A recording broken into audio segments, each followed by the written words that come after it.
Au départ, l'idée, c'était de faire quelque chose pour la grande conférence qui aura lieu en fin d'année à Paris sur le climat. L'idée, c'est de mesurer le temps, de montrer l'urgence qu'il y a entre aujourd'hui et cette conférence. Le sablier, c'est l'urgence climatique.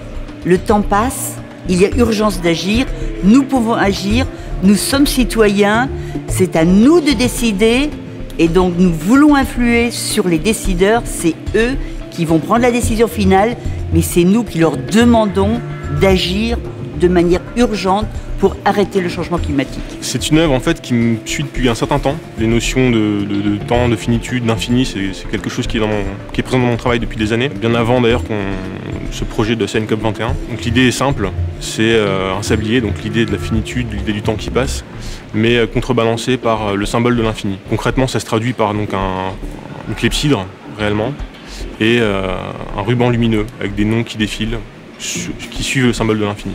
L'idée évidemment c'est d'en faire un symbole pour le COP 21.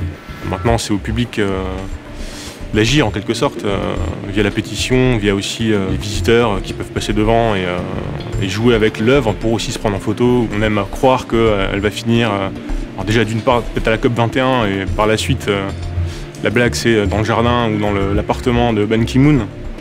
Voilà, évidemment, ce serait incroyable. C'est un cycle complet de production, quoi. On part d'une esquisse qui nous est fournie et c'est nous qui développons jusqu'à la fin et on arrive jusqu'au produit fini. C'est la première fois en tout cas qu'on conçoit quelque chose et qu'on arrive à son terme et que c'est autre chose qu'une petite pièce ou quelque chose. Là, c'est vraiment grand, c'est vraiment compliqué, ça intéresse vraiment beaucoup de gens, donc c'est très émouvant de se retrouver devant quelque chose qu'on a beaucoup participé à produire et surtout de voir les réactions que ça suscite, quoi.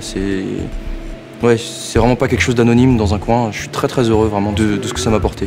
Sur la partie uniquement afficheur avec un nombre de LED assez important, environ 3238 LED.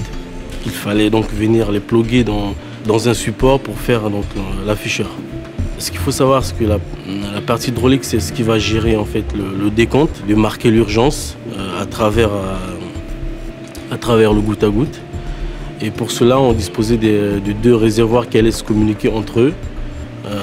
Deux réservoirs qui font chacun 28 litres. À partir de là, il fallait trouver des dispositifs mécaniques qui doivent gérer donc, ce goutte à goutte là.